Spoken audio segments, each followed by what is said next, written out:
morning, beautiful people. Welcome to LoveBabz, Love Talk. It's the middle of the week, Harry. It's Wednesday. Hump Wednesday. day.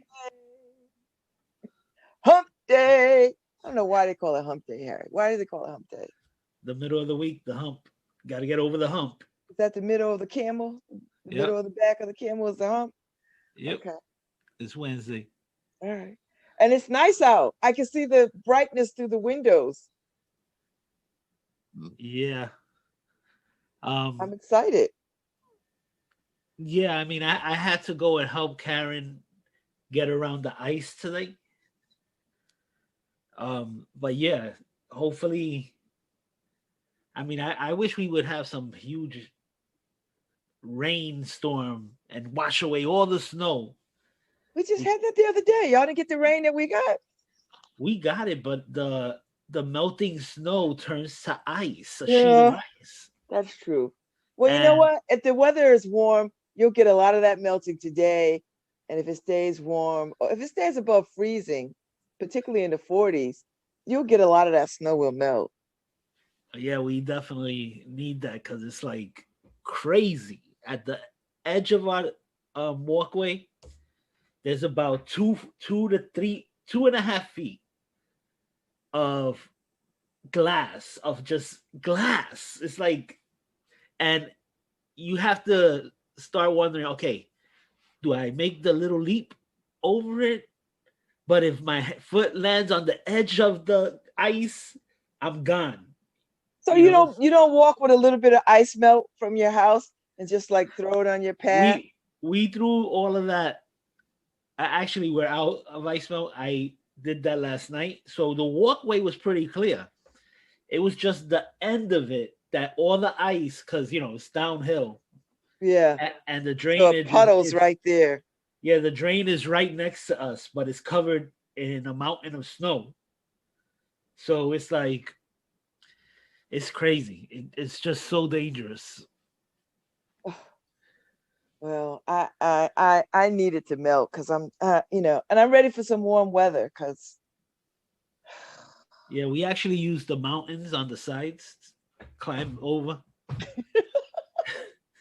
you got some video. I do, but I don't think I'm allowed to Oh no, show. then you know what? Then I'm talking about video of you, Harry, not of your wife, because I I don't know. want no problems with our producer. The other day, I got on the Joe Ugly show, and she didn't know it, so she was singing in the background. Oh boy. And oof, when I told her, oh, you were singing and you were on the radio and stuff, she just was like, "Why you didn't tell me?" And I was trying to tell her, by the way, but No, you didn't. Because you know what you're gonna did? Hey Karen, I'm on air. What, Harry? You could have done that. I did do that. But she was singing so loud that she didn't hear me. Babe, babe. I could have gotten up and gotten her Yeah, attention. well, you could have, you should have. I'm just saying, Harry. Happy wife, happy life. Yeah, is there a saying like that for husbands? Why should there be? I'm sorry, what? It's like Chris Rock. One of Chris Rock's jokes. He's like, there's all these songs about mama, mama this, mama that, and the only song we have is Papa was a Papa was Rolling a Rolling Stone. Stone.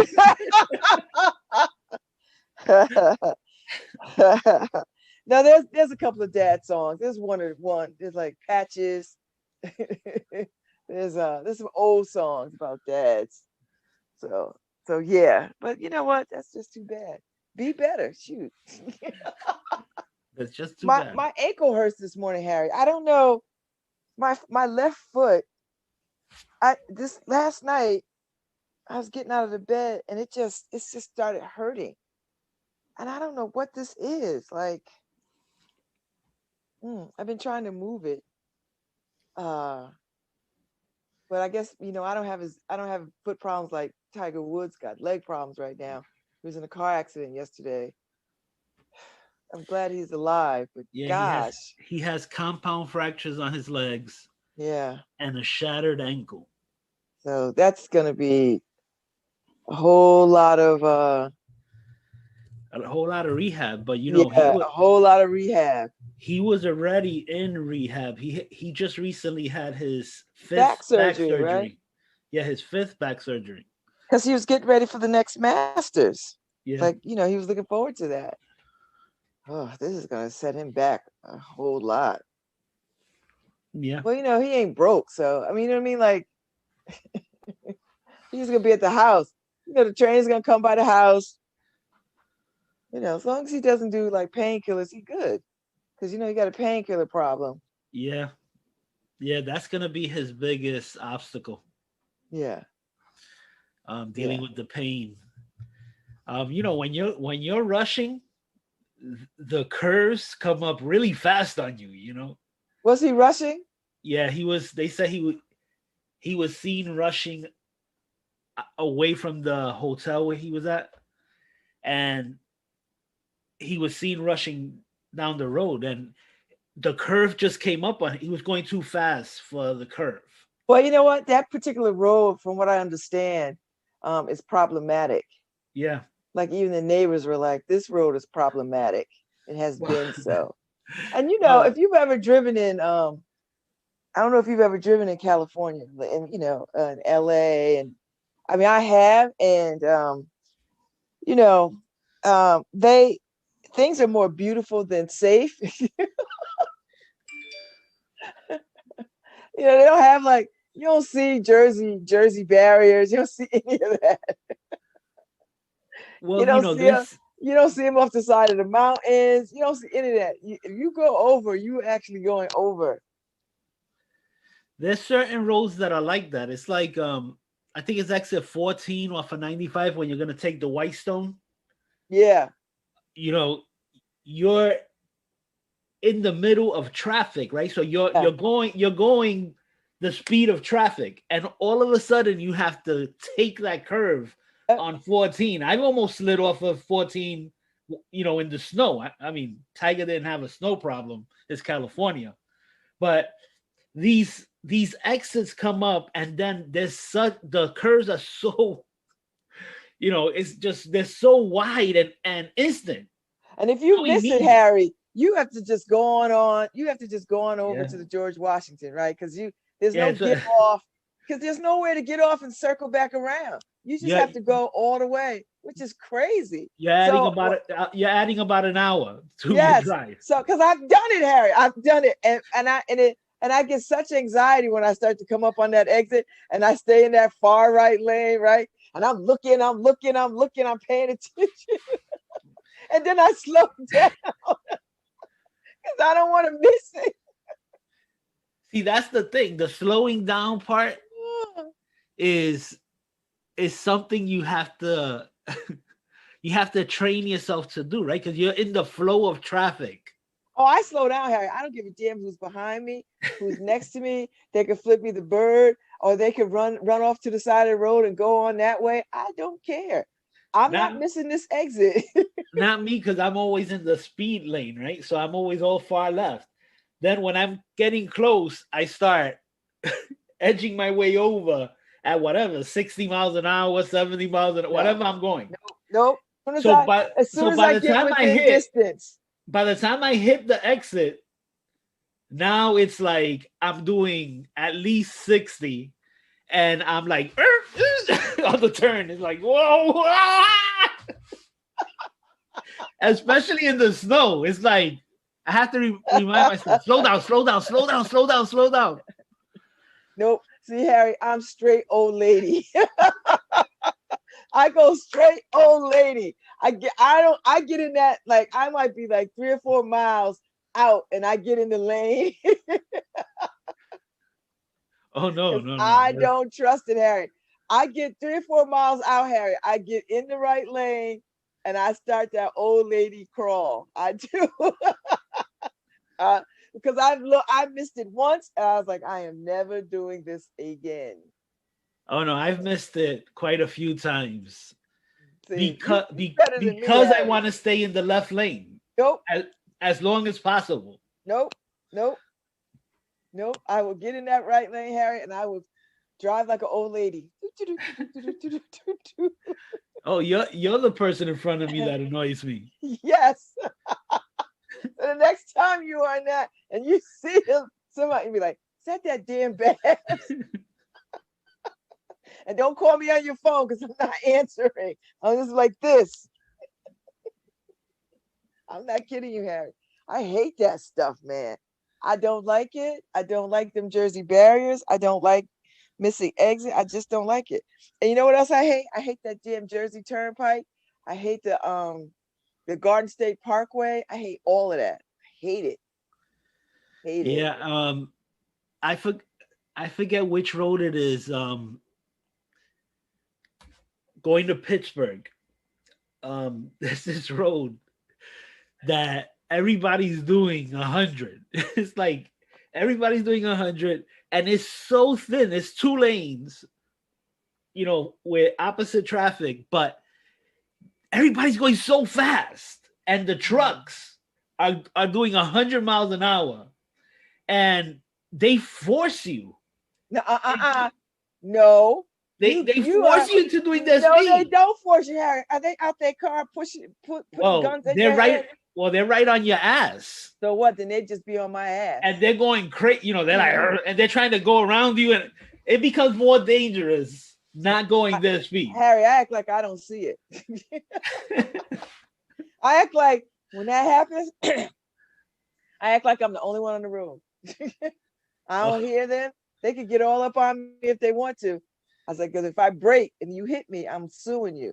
But I don't do that. I just drive whatever the speed limit is. Now, if you feel like you want to get around me, because I'm not going fast. I mean that, Harry. You can't goad me into going faster because you want to go faster. Nope. Well, that's fine if it's a 3 or 4 lane highway and there's plenty of space, but it's like a 2 lane. And that's even worse. Yeah, it's like, oh my god. I mean, I remember I handed Karen the wheel. We stopped somewhere. She said I could drive, and I was thinking to myself, okay, do I let her drive? This is, you have to be hyper aware, and you got to stay calm. And literally about 5 miles in, we were sandwiched between 2 trucks, and then other cars zoom, zoom, right next to it. I mean, missing her mirror by inches because they're going around her. And she was like, find somewhere for me to pull over. Find somewhere. I'm out. I'm tapping out. This is crazy. I was like, okay, just the breakdown lane. Just pull over somewhere. Nope. Yes. I do not give in to car pressure like that. Whatever the speed limit, I will hold on to. Now, I'm not one of these people, Harry, that I would deliberately drive slow. I will do the limit. Because I'm a good ass driver. So I'll do the limit, and that'll be it. If you want to do more than that, then you gotta go around me. It's a 2-lane road too. Oh no. Yeah, I mean, I gotta say, I've calmed down my speed in the last few years, and it's because of my wife. The last time we drove to South Carolina, I see her trying to stay on her phone, and she's peeking up. Because I'm like, and she's like, you're like Mario Andretti. Yeah. And she's like, I saw her, and I'm like, babe, are you all right? And she's like, no, I'm not all right. And I'm like, I've never really looked over to see how you're doing. She's like, are you freaking crazy? I'm panicking. It's like I'm holding on for dear life on this side.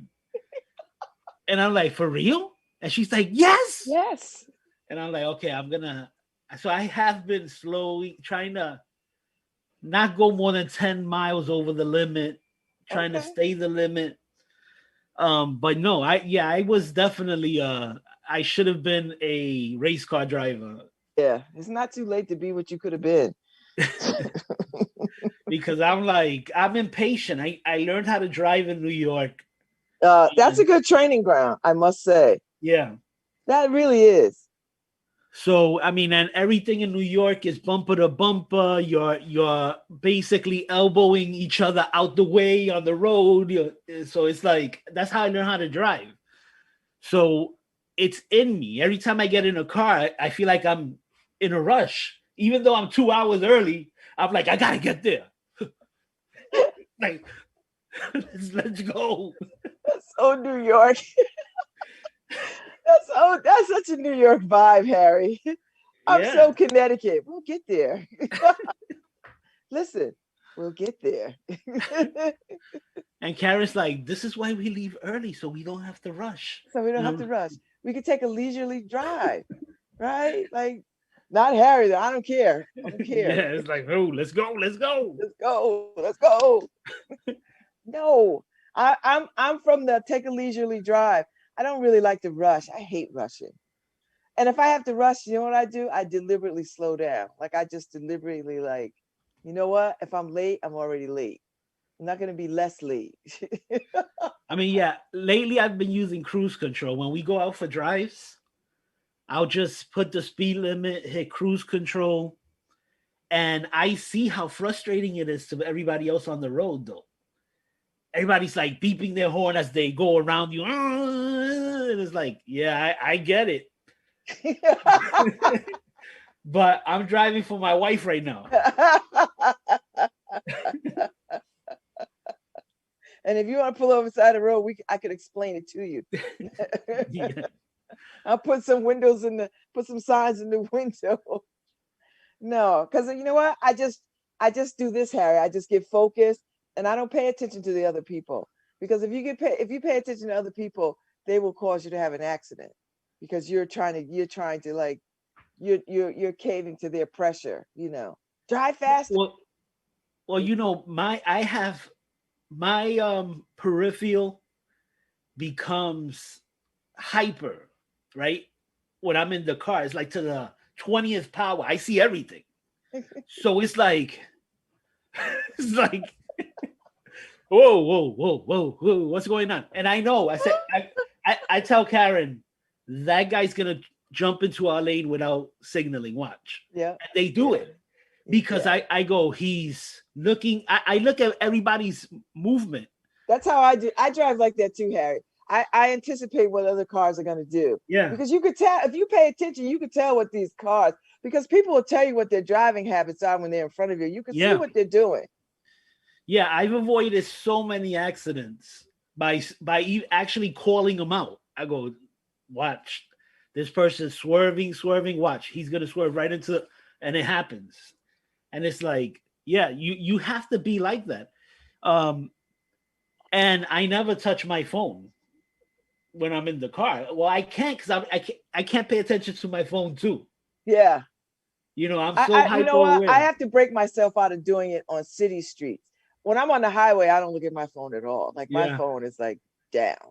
But when I'm on city streets, if I'm at a light or a stop sign, I will glance, I will check, I will look. But I'm gonna break myself out of that too, Harry, because no, you're right. I don't like that at all. On city streets, you're right. I will look at it, but what I've done, like when I used to drive to the office, I used to always listen to Joe in the morning. Mm-hmm. And I would drive everybody in traffic crazy. Like, because I take the back roads, I take Route 10, come around, end up in Hamden and then drive down. I just prefer it that way.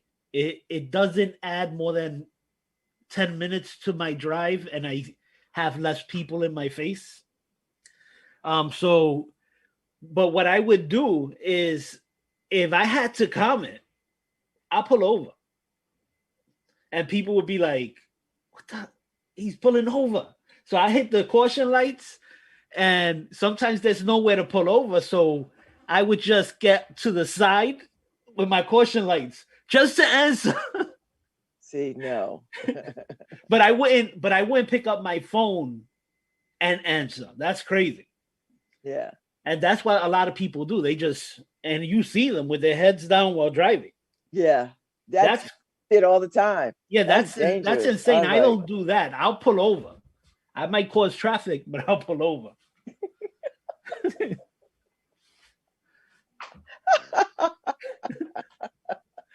I'm sure a few people on Route 10 have wanted to get out, have road rage on me.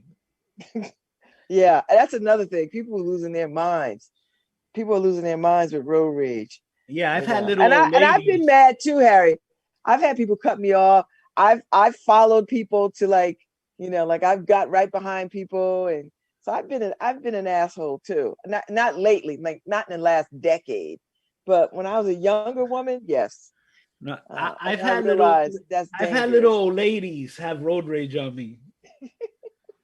Hold the horn down as they're going by me, and growl at me. And you're like, that's not what that's for. I'm like, you know, the other day at a drive-through in over here in Waterbury, I went to McDonald's, and there was a young lady, and you know how now they have multiple lanes at the drive-through. Yes. Well, Isn't that right the craziest thing? at the beginning of it, she was just sitting there between all the both lanes that they had, and she's with her head down. So I beeped the horn, and not a long beep. I just tapped the horn, and she lowered her window and she called me every name in the book. And I was like, so I started annoying her. I lowered my window and I started saying, "Hey, how you doing? How's your day?" She's cursing me out while I'm telling her, "I hope you have a wonderful day." I was like, Karen said you shouldn't put the cherry on top by paying for her order. Oh, wow. And I was like, I thought about it, but I don't think I was gonna change her by paying for her order. No. Well, it would have given her something to think about. She would have thought about it. I bet you. How can you not? How can you not, Harry? Especially, I didn't do anything. I just was like, pick a lane. Pick a lane and get out of my way. Yeah, but it wasn't, and I didn't stay on the horn. I just went beep. Oop. Yeah. I feel you. Yeah, but people are crazy. They are. They are. Speaking of cars, I need to get an oil change. I need to get an oil change in December. But since I don't drive my car that much, I figure I got a little leeway. But I need to go get it done because I'm behind. So I need to call my mechanic and take my car in. Since I helped Karen out this morning, I just jumped in my car and got Dunkin' this morning. Yeah. Is it to your liking? Because you know how you get all disappointed. Well, I told him a drop. Oh boy. I told him a drop of milk. Uh-huh. Yeah, I'm gonna say it was half milk. Well, Harry, one man's drop is another man's half. Okay. How do you say a drop head? Like, what is a? You know what? I can do those jobs because people come with like you with all these ridiculous requests. How much milk do you want, sir? A drop. Okay. What does a drop mean? It means not a lot of milk. Mm-hmm. But what does a lot of milk mean? Because why would you fill my cup up with half of milk? It makes no sense. That's a drop. A drop. I guess you're dropping the milk as you're pouring it. I'm like, whatever. You leaving it to me to decide what a drop is. But crazy. I give those folks a lot of credit because they get it right more times than they don't. And people with their crazy requests. I was like, okay. I'm like, what do you want? Mine's a basic request. A drop. A drop. I want a plain bagel. A plain bagel with butter, not toasted. Mm-hmm. Why is my bagel toasted? Plain bagel with butter, not toasted. Why is it toasted? Does toasting the bagel change the bagel that much? It does. There's a reason why I say don't toast it. Like my bagel was toasted this morning. Did you take it back, or do you just like, you know what? I was home by the time I realized, so it's too late. Too late, so you just eat it. Yeah. I mean, I've thrown my coffee out the window on my way to work. You get so upset. It's like and I forget, not that they're gonna listen to you, but I like to say fresh pot from a fresh pot, please. Because I hate tasting the bottom of the freaking pot of coffee, the burnt coffee. So it's like you're driving to work. The only thing you want is to taste good coffee. And when it tastes like burnt coffee, I've thrown my cup out the window in frustration. Or the worst thing in the world, flavored coffee. I didn't order any flavor. Why would my coffee taste like vanilla? I always, Harry, you get a little worked up. I've seen There 911 is calls. no coffee service on this show whatsoever, and you are like, Have you ever seen those 911 calls where they go, I told her no pickles, and she put pickles on my cheeseburger. oh my God. Harry, I was like leaning back, like, I know I'm way in New Haven. He can't do anything to me, but I was feeling a little threatened. Like, is he gonna forget that I'm not a drive-through worker? You just said vanilla coffee. Yeah, it's like, why would you do that to me? I don't drink that stuff. That's insane. You know what I order when I go to those places, Harry? Real simple. Black coffee. I think that's the most simplest thing to do. Black coffee. I don't want anything in it. Nothing. Sugar, cream. Nope. Black. Black and strong. That's it. Straight black, because you can't get that wrong, right?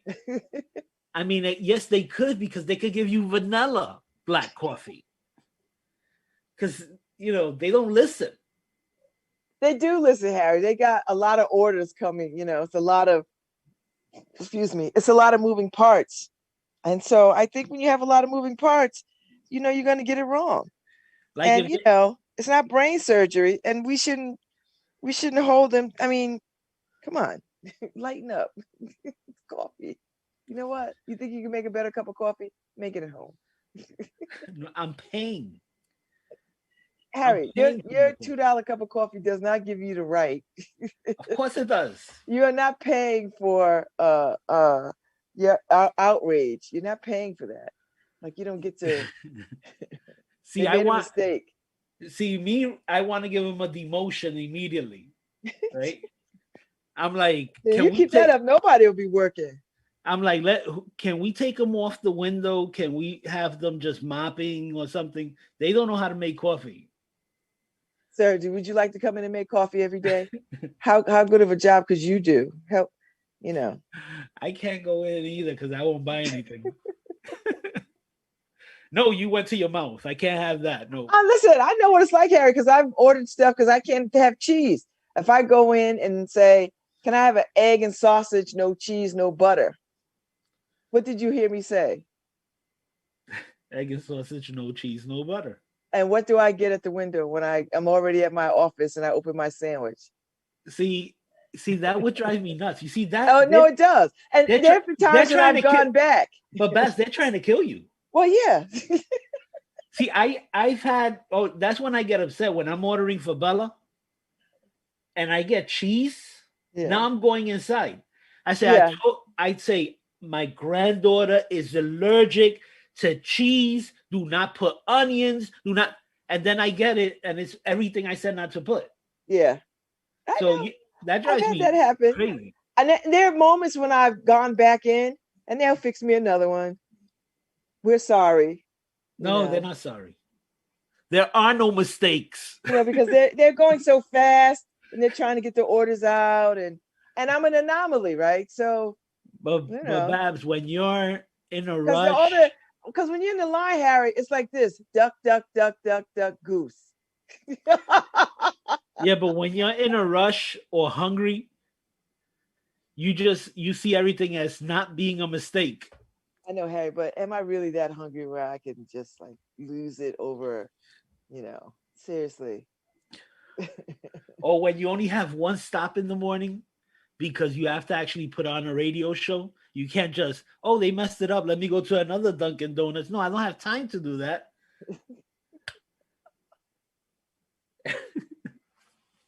Okay, I let it out. I had a whole cup of milk this morning. It went from half a cup to a whole cup of milk. They put a drop of coffee. That's what they did. But do you check it before you leave the window? No, you Because just you can check it right there when you're in your car. Just they hand it to you, just look at it. Like, well, oh, I don't think this is you not my gotta order. sip it. You gotta sip it and everything. And I like to stir mine. You know, like I take the napkin after they hand it to me that I'm gonna drink it, and I hold on and I Oh, make sure I get everything mixed.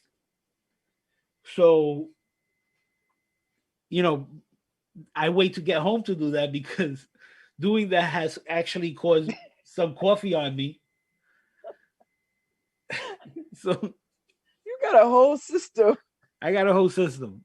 Oh my God, you got a whole system.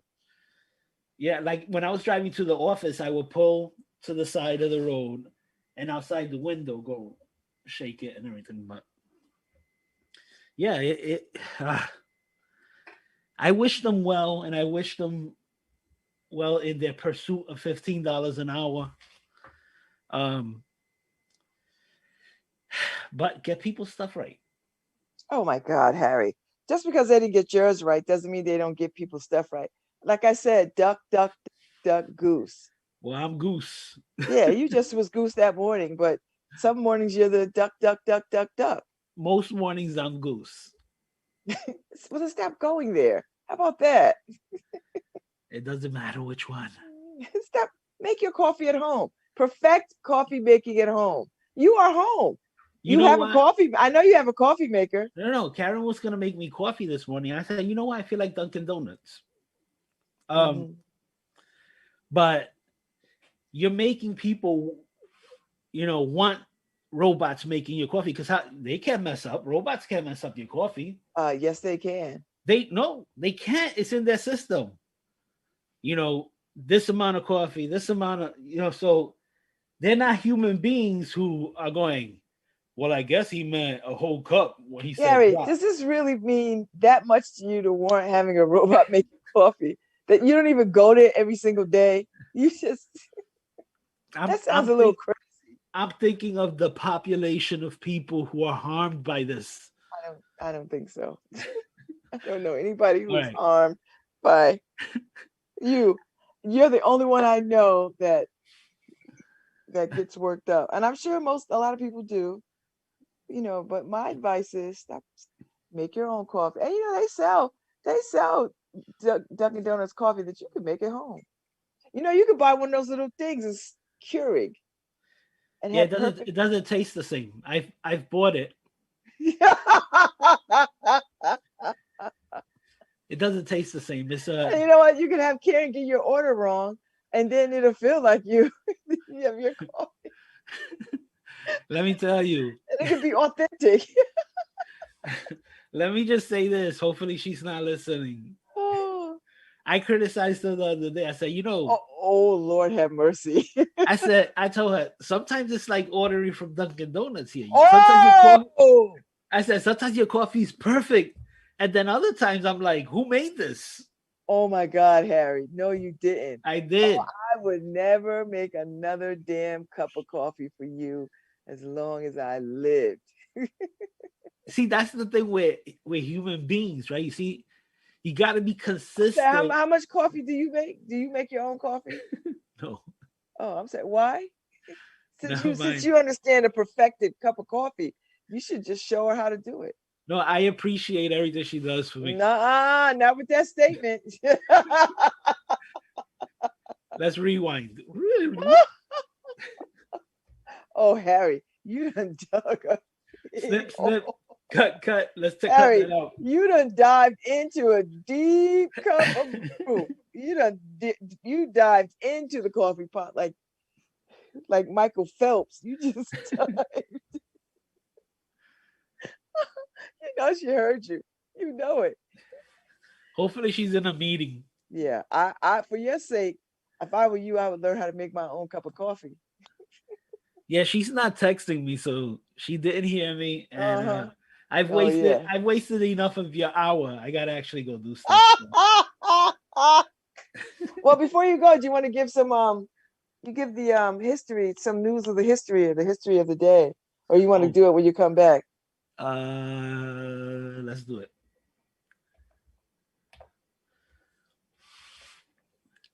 February 24th. Man, this month has Blown gone by. yeah, really quick. It has, Harry. On this day in history, the Alamo what in the world? Okay, on this day in history, the Alamo defenders call for help. It's when they put out their SOS. Remember the Alamo? Yes, I remember the Alamo. They didn't have no cell phones, so how they? Well, you know how that went. You send somebody out on a horse and you hope they don't get clipped on their way out. I Call for help. know. Oh my God. Oh, we have guests tomorrow at 10. Okay, what's that? What else the other news? Looking for something good here. Oh, President Andrew Johnson was impeached. Ooh. What year? 1868. Okay. Okay. And in 1991, the Gulf War ground offensive begins. So, yeah, if you remember that, that was Desert Storm when we went in to defend Kuwait. And we won. Yeah, that one was pretty quick. I don't know. I don't know what we won. Because you know, when you have wars with other countries, you are charged with cleaning it up. No, That's well, part of this that's one part of the was war. yeah, well, this one was actually, if you go back in war history, the Desert Storm, which was the Gulf War, it was over quickly. Iraq pulled out of Kuwait immediately, and we stopped at the Kuwaiti borders. So we didn't chase them into their country. We didn't continue to chase them into their country. George, well, who was it? It was George Bush, right? Yes. Senior. He called the war there. I think it was Colin Powell who told Bush, "Okay, our mission is complete." Yeah, And which was incorrect. well, it wasn't incorrect because we finished It that. was. We did not finish, Harry. We pushed them out of Kuwait. I'm not talking about the Iraq war. It's a totally different war. The Gulf War, it was to get Iraq out of Kuwait because Iraq went into Kuwait and took over their oil fields. But so we accomplished that. Yeah, well, what do they call it? The 100-hour war. It was like 43 days. Quick, pretty quick. Yeah. All right, whatever. On this day in 1841, John Quincy Adams begins arguments in the Amistad case. Wow. What year was that? 1841.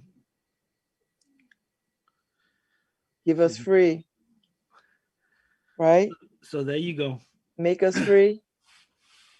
And for more history, you can go down to the City Hall, New Haven City Hall, and in the front of City Hall sits the Amistad statue. It's a beautiful statue, and you can walk up on it and read. It's like a 3-sided. You can read the dedication and a little bit of the history of the slaves of the Amistad Rebellion. So. Yeah, I mean, you could imagine there's a lot of things that happen on this day. You could go into the history channel. There's history.com. I said history channel. It's not the history. History.com. This day in history. Yes, and you get a ton. Yeah, you get a ton of stuff. Yeah, that's good. So, all right, well.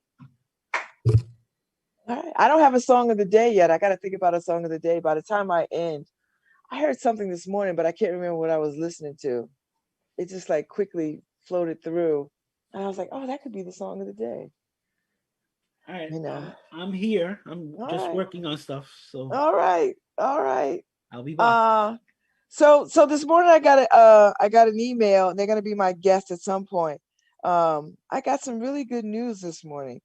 Uh I'm gonna share it right now, and I'm gonna have them on. Let's see. Let's see.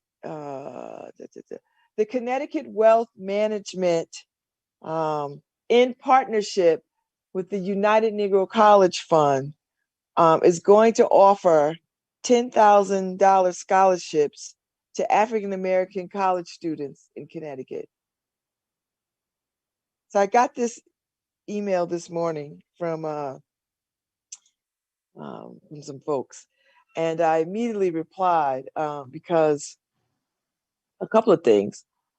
I went to a historically Black college, and United Negro College Fund um, raises money for historically Black colleges and universities, um, and and and and and uh, and public Black institutions, institutions of higher learning, and there's quite a few of those too. And I was Miss UNCF for my college. And if you don't know anything about Black colleges, um, um, there's a ton of ways you can be a beauty queen, a pageant queen, a pageant girl, because pageants are very a Southern kind of thing. And so I was Miss UNCF, but you could be, of course, Miss Homecoming, Miss Barbara Scotia College, Miss, and then all the Greek organizations, all the fraternity, um, the Black sorority and fraternities had uh, queens. So you could be Miss Delta Sigma Theta, you could be Miss Omega Psi Phi. Omega Psi Phi fraternity is a fraternity for men, Black men. And so you could, and they all had their own little ways in which you could become their queen, their representative. And it was always like a coronation. So everything would end with a big coronation of all the queens. So you'd have Miss Barbara Scotia, and all the queens would be in the court. Miss Homecoming, Miss UNCF, Miss Library. I mean, it's just a whole bunch of things. Miss Band, Miss Marching Band, Miss everything. And it was something. I mean, it was a big deal. I mean, it really was a big deal when I was in college. So anyway, when I got that this morning, I was, a couple of things. I was quite moved by it. I could tell you. Um, the Connecticut Wealth Management LLC, CTWM, is pleased to announce the launch of the Connecticut Wealth Management Scholarship 2021 in partnership with the United Negro College Fund. The scholarship is open to Connecticut residents who are African American college sophomores who meet academic and needs-based criteria.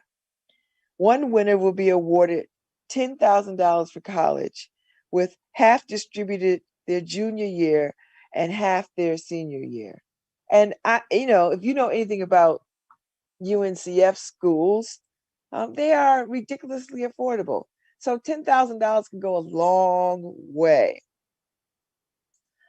And this is currently the only UNCF college scholarship sponsored by a company in Connecticut, specifically for African American students in this state.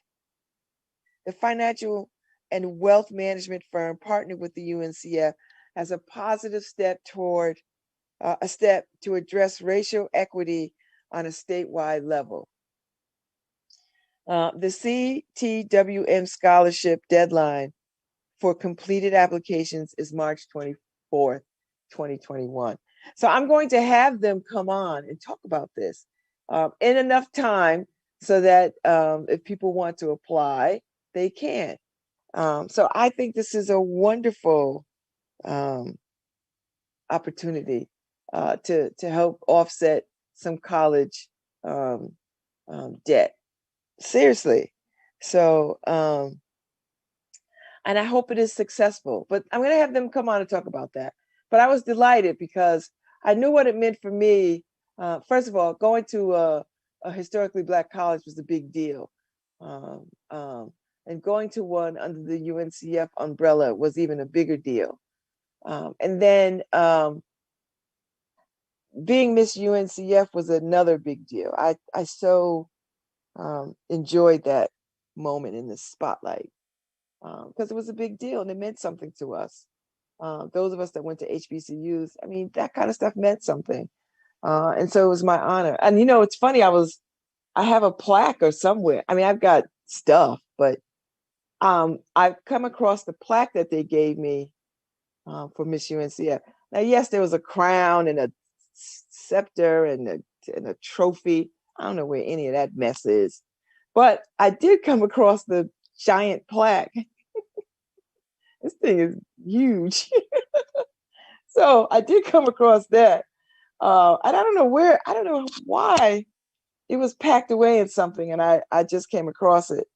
And I came across it with a yearbook. And I was just like, okay, yeah. So I'm gonna have them come on to talk about this, and for them to just really tell from a more intimate place why this is a good time now. I mean, I get it, but why this is a good time now. I tell you, um,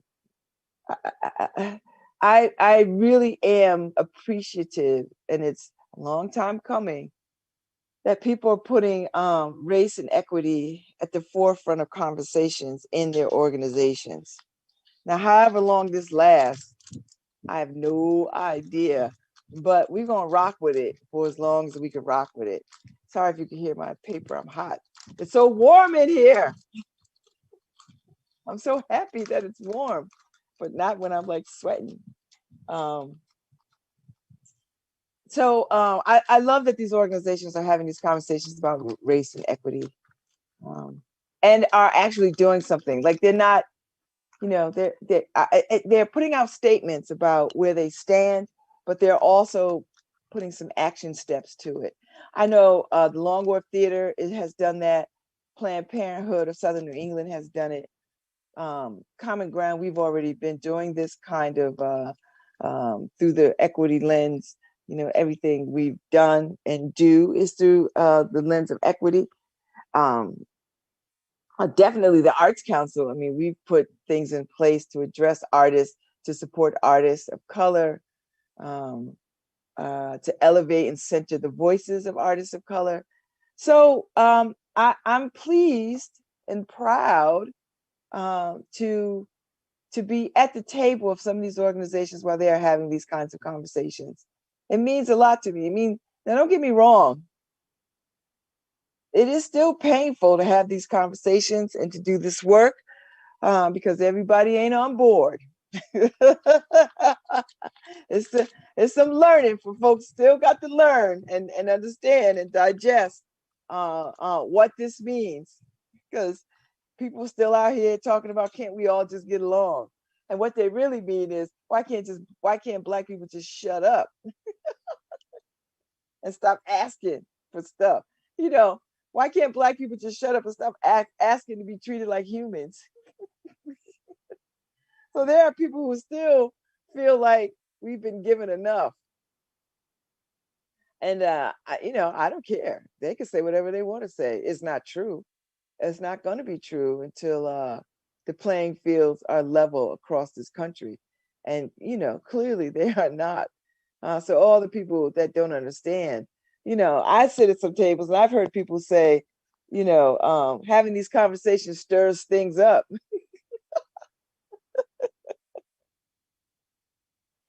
Having conversations about injustice and equity stirs things up.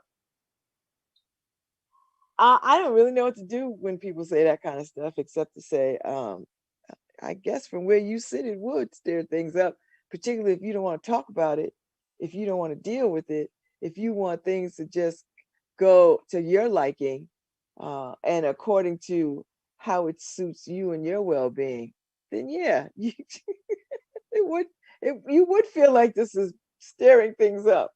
But for those of us who know better, uh, these are necessary conversations, and I think the moment is ripe for change, and systemic change over a huge swath of the populace, like big change, and we've got to do it.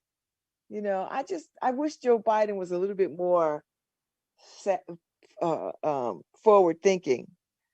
But he's an old white man from a different day, and it's best he's trying to keep up as best he can. But some of those things are ingrained, and I think it takes a lot. And for him, I think I just want to say to him, it's not enough.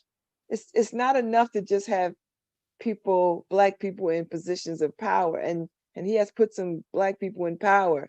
Um, it is an ongoing commitment to justice, social justice, and equity. It is an ongoing commitment. You don't just stop; you keep going. Um, and there's so many talented.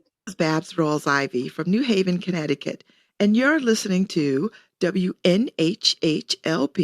103.5 FM, streaming live at newhavenindependent.org.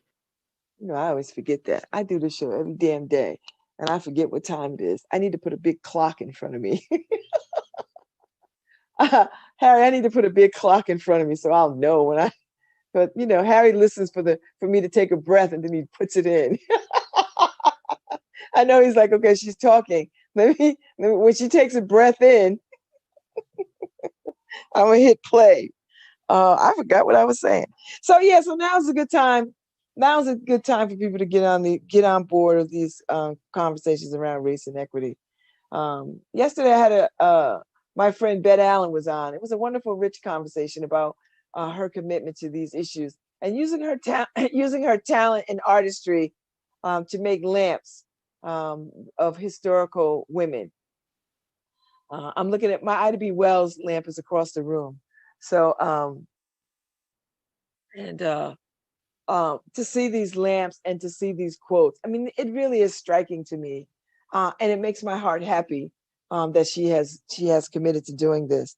And the lamps are $150. 50% of the proceeds go to the Southern Law Poverty Center. And you know what they do? They fight injustice. They take on cases that nobody else would take on, and they fight. They fight for the innocent, and we need that. So whatever we can do to raise some money, then that's what we'll do.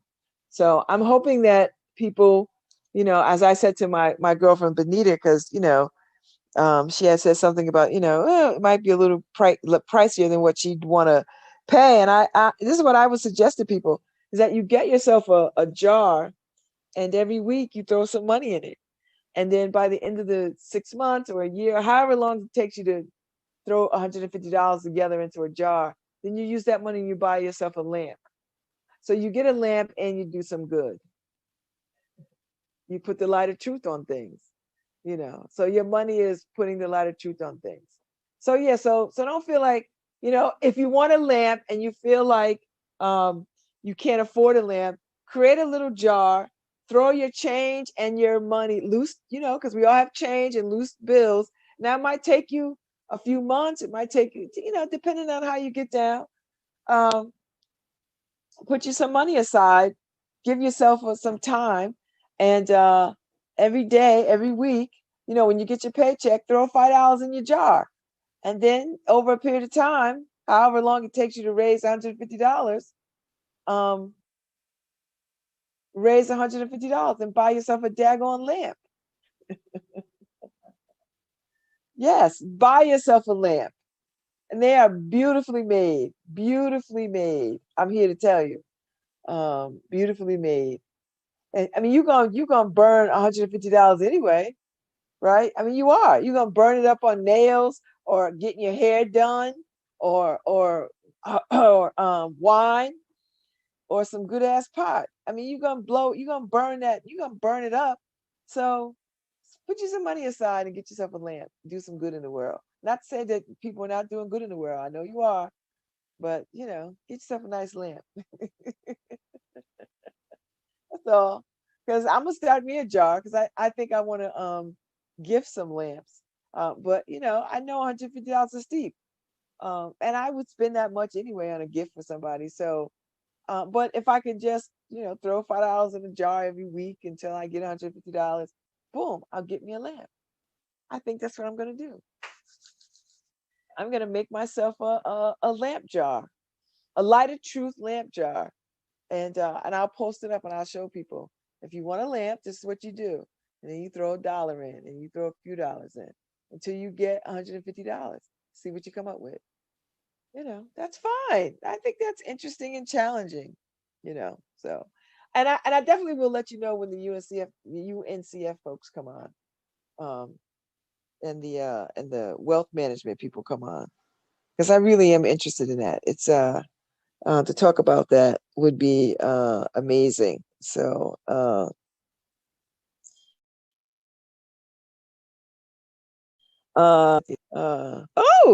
Dr. Marcela Nunez Smith is the 2021 Visionary Leadership Award honoree this year for the Arts and Ideas Festival. So it's a virtual dinner, which I just wish it wasn't. I just wish it wasn't, because I enjoy the Arts and Ideas luncheon. It is such a good time, and we are the Inner City News is always a sponsor, so I always have a table, and I always bring friends, and it's always such a good opportunity um, to see people. But uh,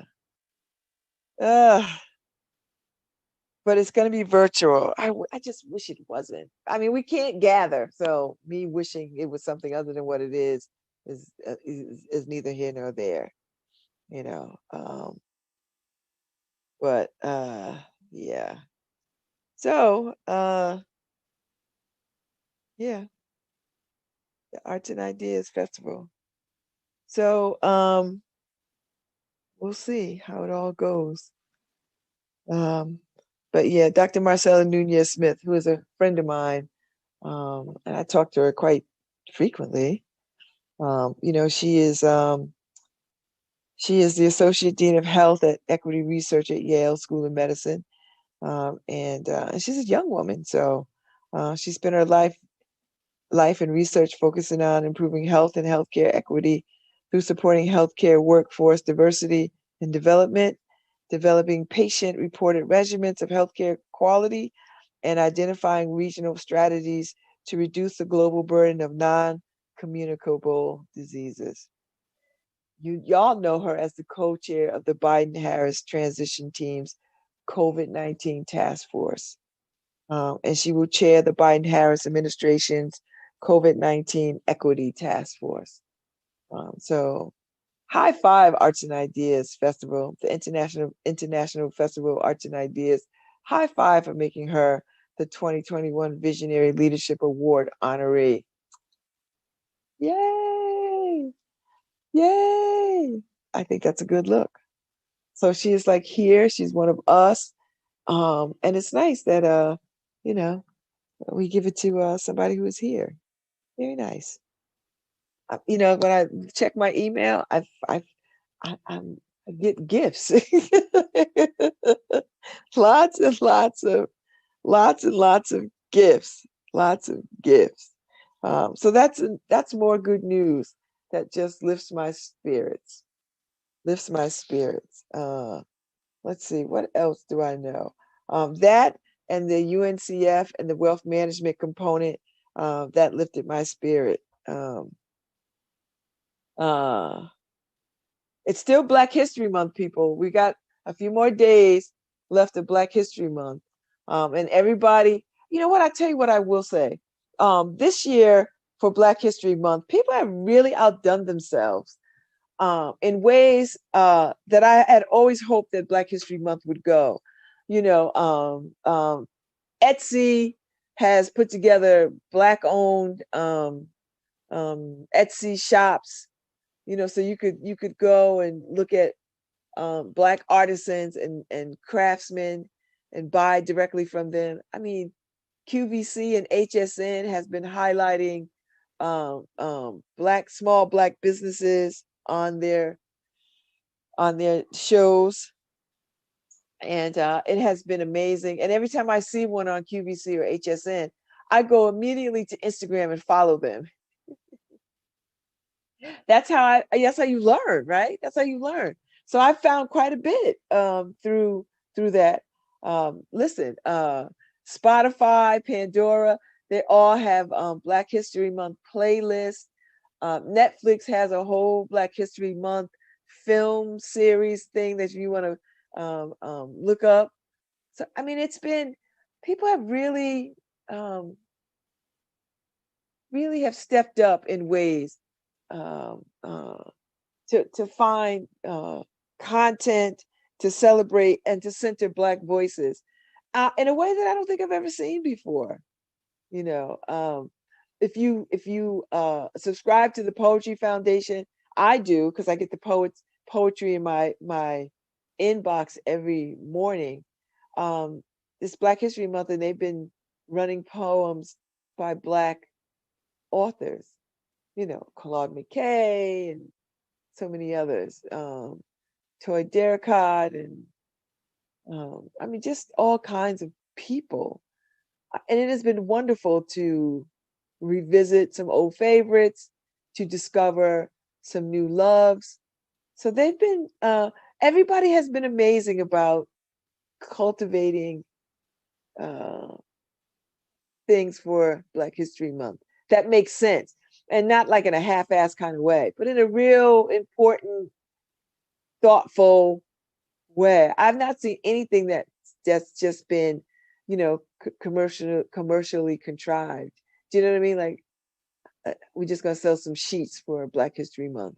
Do you know what I mean? Like people have been very thoughtful. I told you, Marquisha and I were in Target at the beginning of the month, and I bought all these wonderful artisan crafted things. You know, I still have the tags on them because I think these are very summer bracelets. I don't want to wear them in the winter, but they're very summer.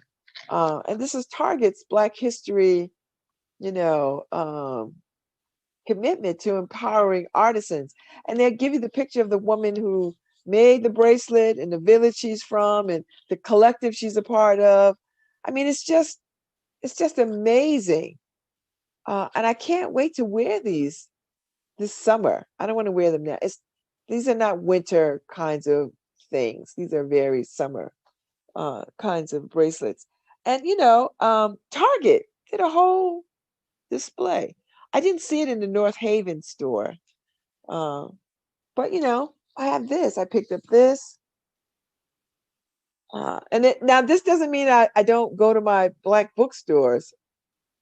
I'm gonna still shop at the AALBC, and hopefully I can get Troy Johnson to come on one more time. I had him on twice. I think he's like, Babz, you don't have me on twice. I'm not coming back on for a third time. But I do want him to come back on for a third time. I sent him a long email the other day, hoping, can you just come back one more time so we can talk about one more thing? But we'll see. Um, but anyway, I mean, I just love that this is accessible. Like it's in Target, so that means it's accessible. And it's such a beautiful book, right? So I just feel like this Black History Month, even though we had to do everything virtually, you know, we can't gather, we can't go to events. I still got to participate fully in some Black History events. You know, I really got to participate, and I appreciate that. I do.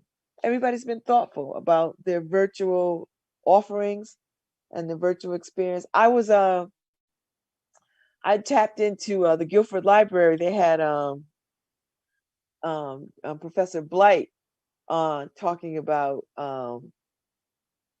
race and equity in Frederick Douglass, and that was a wonderful conversation to listen to. The New Haven Free Public Library for its Mardi Gras had a conversation with Jerome Betts, um, Toy Derricott, and Mr. Edie, poet Edie, and that was a phenomenal conversation. I mean, I can't tell you how moved I was to sit and listen to that conversation that they were having with each other. I mean, it was just, I mean, that was just all that beautiful talent in one, on Zoom. It was just incredible to just hear them talk about, the influences of poetry, how they became poets, why poetry is still very necessary. So I've enjoyed that. I've enjoyed this Black History Month. I think more so than I haven't ever in the past. And I think the pandemic has allowed me to sort of take in more things because I could just log into all kinds of things in a way that if we didn't have the pandemic, I wouldn't be able to get to all these things. Like I wouldn't be able to physically go to every single thing far and wide, you know. Like I wouldn't be able to I saw Salwa's performance in for an opening art installation opening in St. Louis. I would have never been able to get on a plane to go to St. Louis for a few hours to catch this. So it's been nice to have this virtual experience. I mean, I know we're all zoomed the hell out. Trust me. I feel everything about that. But at the same time, it's an extraordinary gift to be able to take in as much as we can take in um, across the world. Across the world. I'm running a piece in the Inner City News, hopefully this week, about British soldiers um, in Europe during the civil rights moment, right? And what that looked like for them, and what that and the far reaching reaches of Jim Crow, uh, and it was just a joy to sort of read that. Because we never think about I never think about soldiers, black soldiers beyond African American soldiers on these in America. So to hear stories of discrimination and outcasts from British soldiers, it's just another piece of the puzzle of our experience. And so I love the access of this virtual tools have given us, the virtual tools have given us. So, and so, as we wind down Black History Month and we gear up for Women's History Month next month in March, it's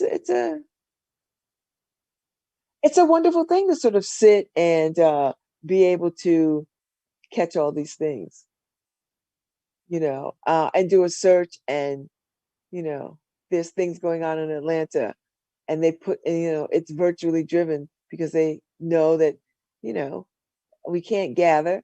So we can all see it at the same time, wherever we are, whether you're in Seattle or Jersey, you can take it in. So that's been it's a joy and a hardship all at the same time, this virtual existence that we are experiencing. And I dare say, I think we will find some medium ground around having in-person meetings and Zoom meetings. I think we will. I think Zoom meetings are here to stay. And I think people will be anxious to gather again. Yes, but I also think the convenience of gathering people from far and wide on Zoom is going to remain in an attractive uh, way service to do. So yeah, yeah, uh, yes.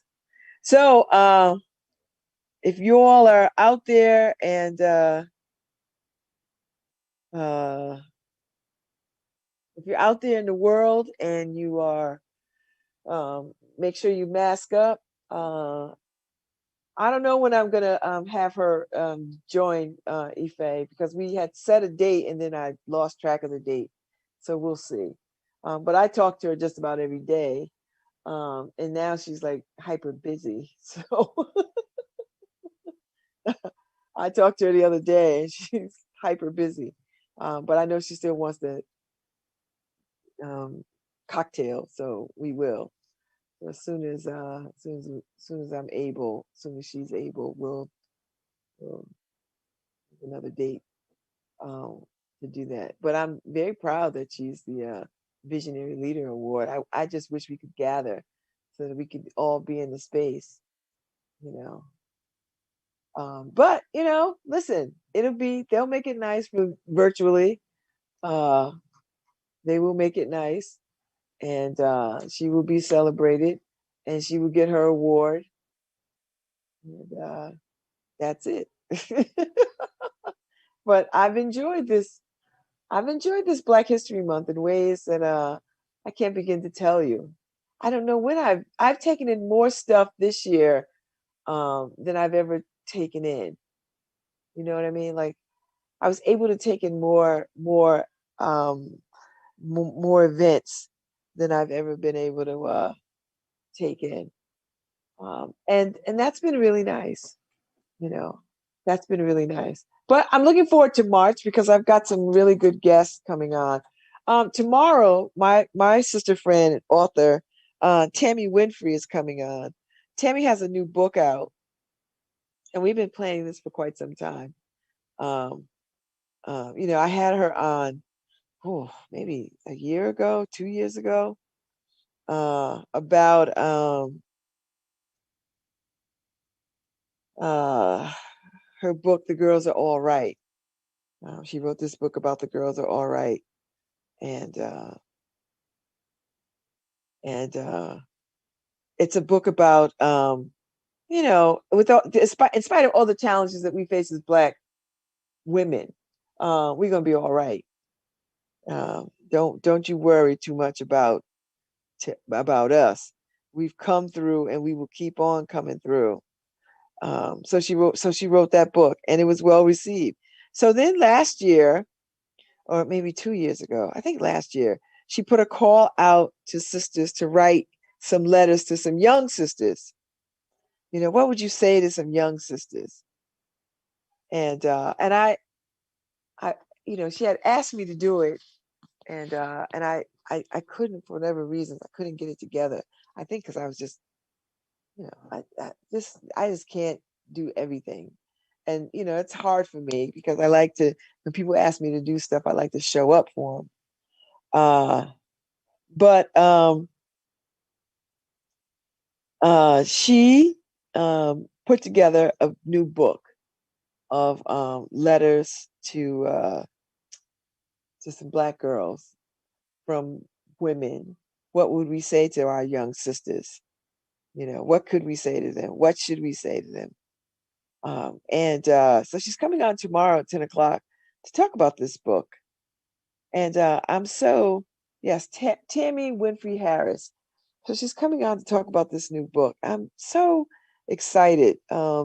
She's another one that I enjoy talking to. And she's been talking to people all over the country about this book. Like the other day, she was with Patrice Krell Yersick. Um, she's going to be, that was yesterday, Tuesday. She was in conversation with her. So she did a virtual author reading, Dear Black Girl. That's the name of the book. Dear Black Girl, letters from your sisters on stepping into your let me pull up the whole title so I can get it right.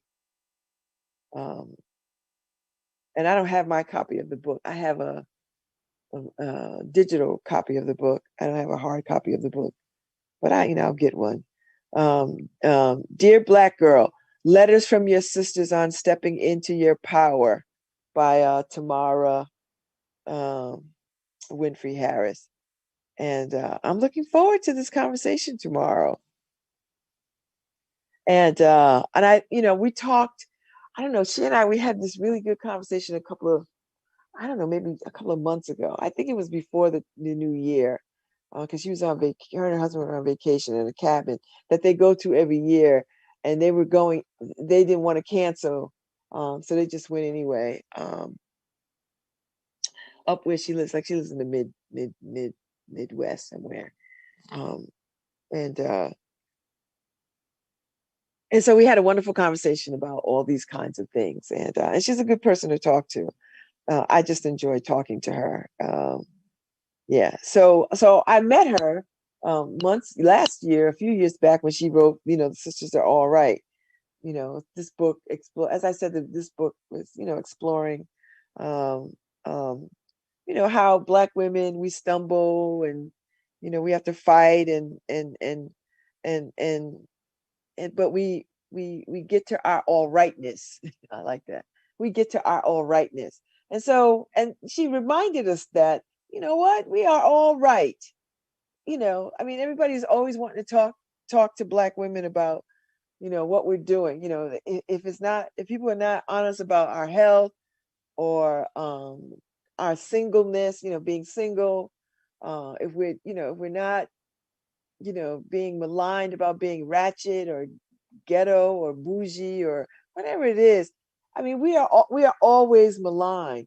And she just reminded us in this book that we all right, that we gonna be all right. And it's a wonderful book, and I have it.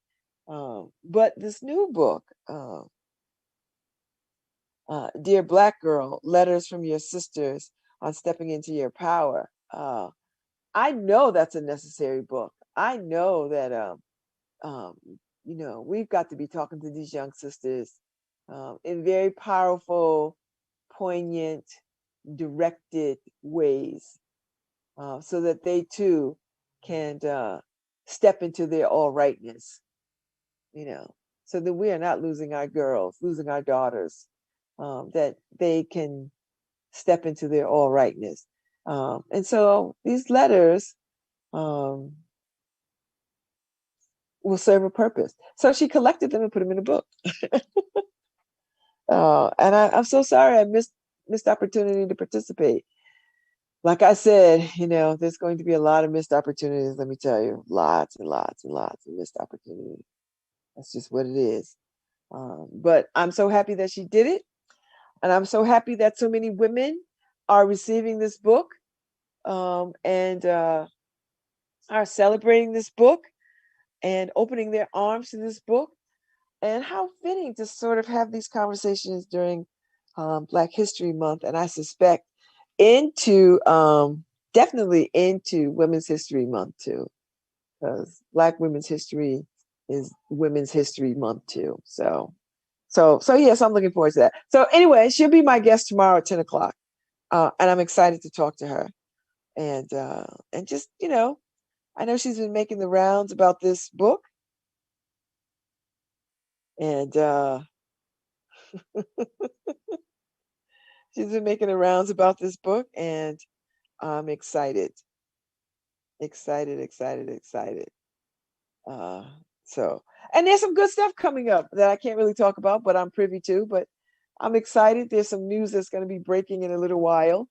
And I'm very excited about. Very excited. Oh, and listen, high five to sister girl Gigi, Genevieve. Y'all don't know. If you ain't in New Haven, you don't know Genevieve. But Gigi is the new president CEO of Concat. I got the news last night, and I immediately sent word to her and chatted for a hot second just to. Yes, I mean she's another one that is just amazing at what she does. And we've had some good conversations around the work that we do and the people we work for, and why that matters and why that is important. And so I'm very proud of her. So congratulations to her. sister president, CEO, because Eric Clemens has to go and be about that business of developing that Dick Soil corridor. And so Genevieve is in sister president and CEO is going to man the helm, and I couldn't be happier. And so maybe I could get her to come on in March. Because in March, I'm trying to talk to all women. I'm just trying to talk to as many women as I could cram into March. I don't think I could get to the whole month just talking to women, because there's some things that are coming up that I'm going to be talking to people about. But I'm very excited for her and happy for her. So yay, Genevieve, or Gigi as we call her. We serve on the Arts Council. We served on the Arts Council board, so I'm very happy to send out her accolades, sing her praises. So much, much love, much love, much love, much love. Let's see what else is going on. Oh my God, it's so many things. Let me see what's going on. Then I can tell y'all, because it's still Black History Month. You still can go to stuff virtually. You got a few more days to get stuff in, right? So there's people.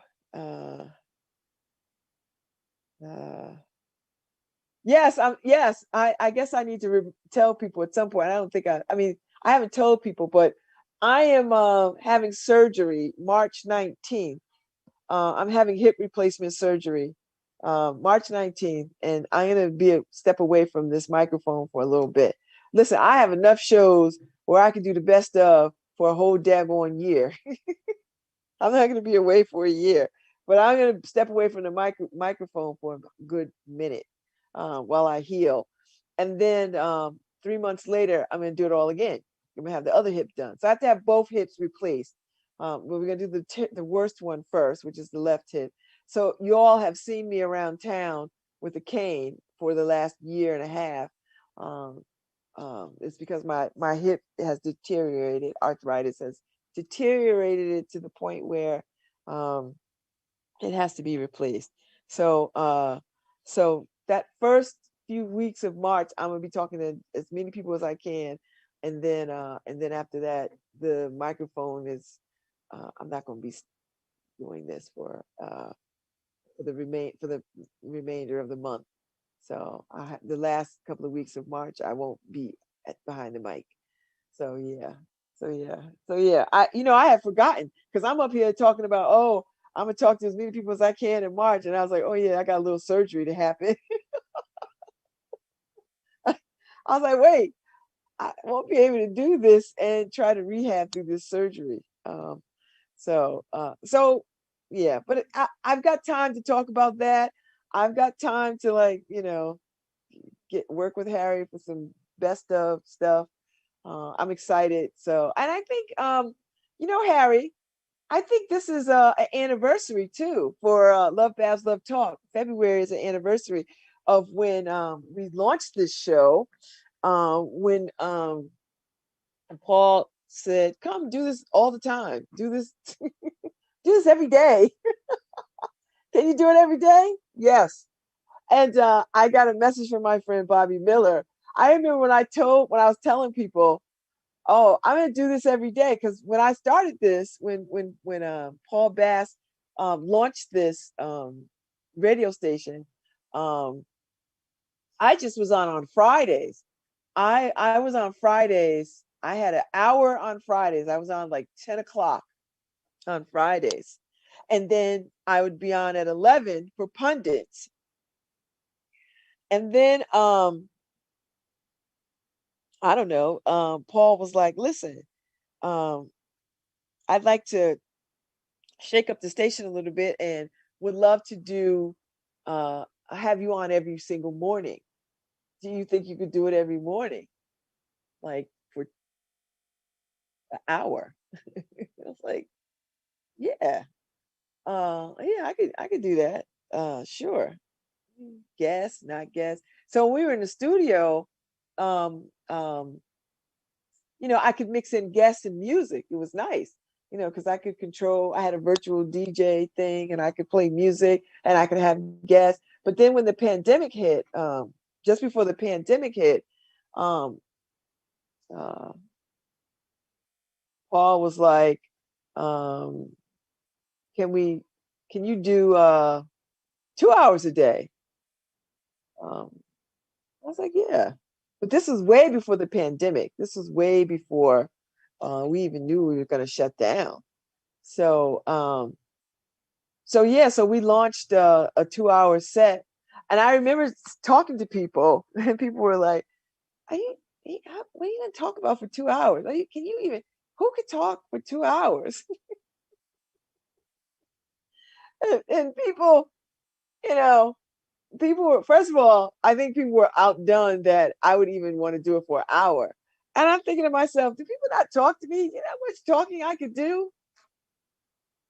I'm like, I'm the kid that got sent to the principal's office for talking in class. Like, listen, I come honestly to talking. I talk too much in school. So this is a natural job for me. Like, this is to be paid to do this is almost ridiculous. Uh but don't get me wrong, I like it. uh so my friend Bobby Miller reminded me the other night. She sent me a text and she said, remember when I said, what are you gonna talk about for 2 hours every day? And she was like, here you are. You do it every single day. I do. I get to wax poetic about whatever I want, and people listen. I'm big in Dubai, baby. Those people in Dubai listen to me and love me. So if I go to Dubai, I probably would be treated very well. And New Zealand, I think Harry said people in New Zealand love us. Thank you. Thank you, my sisters and brothers in New Zealand. I appreciate you. So Um, so yes, I think this is definitely an anniversary. I am never good with anniversaries. I am never good with those, you know. So yes, this is an anniversary. So and Jeff reminded me that it's the anniversary of Criminal Justice Insider 4 years. So this has got to be 4 years too. So 4 years with the radio station, 3 years with LoveBabz, LoveTalk, and a full-on year of doing for 2 hours a day. And I love it. Don't get me wrong. I love it. I love the people that I get to talk to. I love working with Harry. Love, love, love working with Harry because he is silly. Uh, and oh, you know what, Harry? Let me tell you. So I was on the New Haven Independent site, and people took some issue with my conversation with Pat Dillon because they felt like we were scaring people. And I was like, how are we scaring people just because we were talking about the oximeter and how, it doesn't do well for Black people, you know. And she wasn't trying to scare people. She was just raising an awareness about something. And she was launching some legislation around having insurance companies pay for us to have these oximeters, for people to have oximeters, even though, they are sometimes can be read wrong. But she wasn't trying to scare people. And I didn't understand how people got there from that. Well, those are facts too. It's not I like know, right? Like, it wasn't like we made that up. Like, and I was like, did they not even listen to the conversation? Like, what are we? that did not come from QAnon. So I was like scaring people. I was like, I'm not in the business of scaring people. I like clarity. Or maybe they heard me talking about the zombie apocalypse. I don't know. Let me give a couple of extra this day in history. Okay. Oh, Harry, when I'm on surgery break, I might be able to do some shows from bed. We'll see. And by the way, when Babz started the show, it's for 4 years now, right? Yeah. When Babz started the show, now Babz wakes up talking, right? She got sent to the principal's office for talking. Not Harry. Harry was hiding somewhere. Harry doesn't wake up talking. Harry wakes up trying not to listen. So yeah, we're polar opposites when it We comes. are, and that's why we get along so well. Because I drag Harry every morning. Harry's like, "Oh my God, this woman talks." Perfect example of extrovert introvert. You can't get a better example than this. Because I'm like, Harry, you want to go to this event? No. I was like, Harry, people would love to see us out at an event. Harry would leave me standing somewhere. I would be somewhere chatting. Next thing I know, where did Harry go? I look out and Harry in his car driving down the road going home. I'm like, damn it. Oh no, there is an expiration time on Harry every Oh, day. I know. what's the today's Oh, what more do you got for history today or whatever? well, I wanted to give a couple of extra ones. Lauryn Hill Hmm. on this date, she won 5 Grammy awards and was the first woman to win that many awards. For the Miseducation of Lauryn Hill. Miseducation of Lauryn That's Hill. still one of the best albums ever made. Yeah, I mean, Seriously, hands absolutely, down. Yeah. absolutely, one of the best ever. Yeah. And then you have that was Lauryn Hill won that in what was it, the Grammys 2000, I mean not 2000, 1999. That's how old that record is. It's crazy. Damn. Wow. I was out of grad school, what, a year? 2 years? Yeah. No, a year. Because I graduated in class of 98. And we're still waiting for her second album. Anyway. She don't got no concept of time. Yeah. To her, Harry, that album was released 20 minutes ago. The second one was Rebecca Lee Crumpler.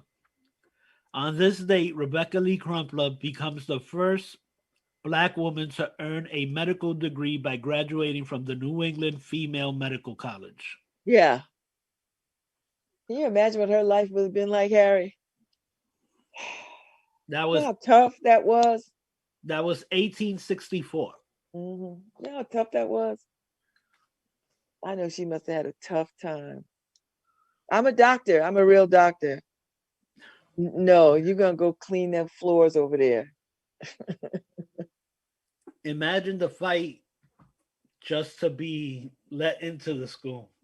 Yeah. Did she even get in school or she had to sit out? Because, there's stories where people had to sit in the hallway, Harry, in the hallway and listen, try to take notes through the door because they weren't allowed in class. Can you imagine wanting to learn so badly that that's what you do? It's insane. History, I mean, you learn from history, but it's a different, you have to put everything into context today. And just imagine the freedoms we have today and imagine them being stripped away and put in those shoes. Mm-hmm. And you understand where this country has been. It has, 1864. That's a hop, skip, and a jump from now. Yes. Okay. So I think people need to. I said people, and I heard you on my other side say white people need to try to understand this concept. I know it's impossible. Your privilege almost doesn't allow it. But it's just trying to an impossible feat, putting yourself in somebody else's shoes. But try. Yeah. Yes, try. So so this is our anniversary month, Harry, that we've been doing this, which has been I've enjoyed this so much. I can't tell you how much doing this show every single day, means to me. You I know, told Paul, I said, I don't have to be on the radio with her, right? and he's like, no. He's like, but you guys are so good together.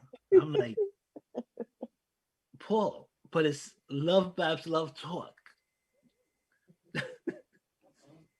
And you know, here's the thing, people. I make Harry come on because remember there was a minute where Harry was like, I ain't going on Babz show, ladies. It's like so Harry shows up when Harry wants to show up. I do not make him come on. I love when he's on, but I don't make him, right, Harry? I don't make you come on. Kicking and screaming. I come on kicking and screaming. Actually, I think Karen makes me come on more than Babz does.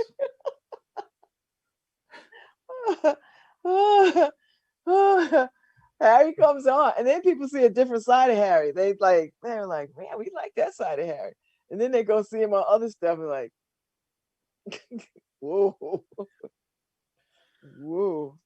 I was like, yeah. So, yeah, like I don't make Harry come on. I don't make Harry do anything. I don't. He comes on when he want to come on. He stays as long as he wants to come on. He contributes when he wants to contribute. That's just what it is. We don't talk about this show prior to coming on. I don't say, Harry, this is what I'm talking about today, or we just jump in it. We just whatever, whatever we talk about. That's what we talk about. You know, periodically I have guests. You know, like tomorrow we have a guest at 10. But yeah, when I don't have a guest, Harry hangs out. And y'all know I'm on here. I could be on here for 2 hours talking by my damn self. And oftentimes I am. Yep. So yeah, I'm that kid that was sent to the office for talking or sit in the back of the class, you know, or can you stop talking? Or notes to my mother, she's running her mouth in class. Like, yeah. So now I get paid to do it. Ta-da! Not me. I was in the shadows back in the corner of the class. And you're still there. You're Yeah, and the still doing the it. teacher would go, no, you come up front here. And I used to be like, didn't know what to do with myself. It's like, why is she doing this to me? She was trying to pull you out of your shell, Harry. She wasn't trying to stick you out. She was trying to make you a better student. Well, she would go, you know the answer to this. Come up here. And I'd be like, you know what? I'm not answering anything anymore. I'm just going to do bad on tests.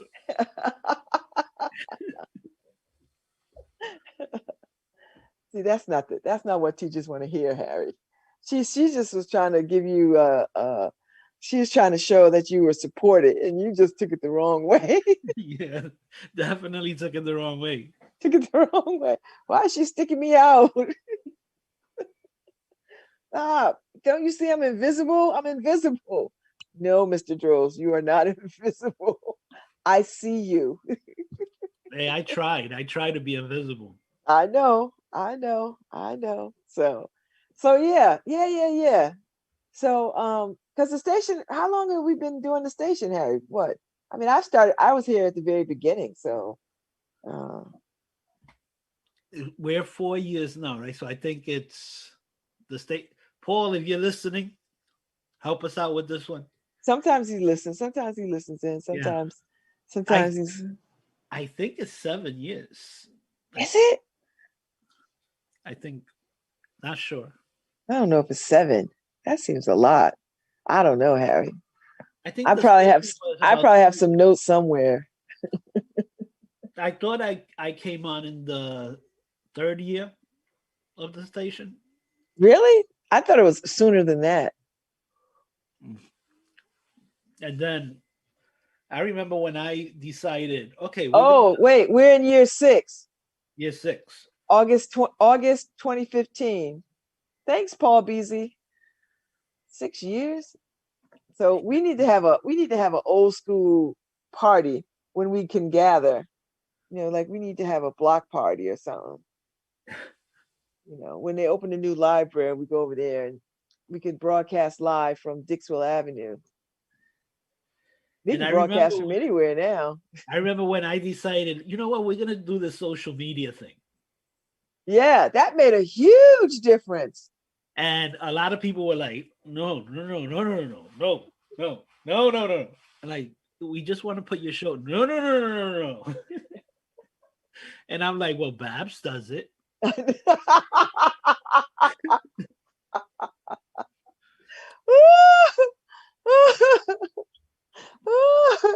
And that's all it took.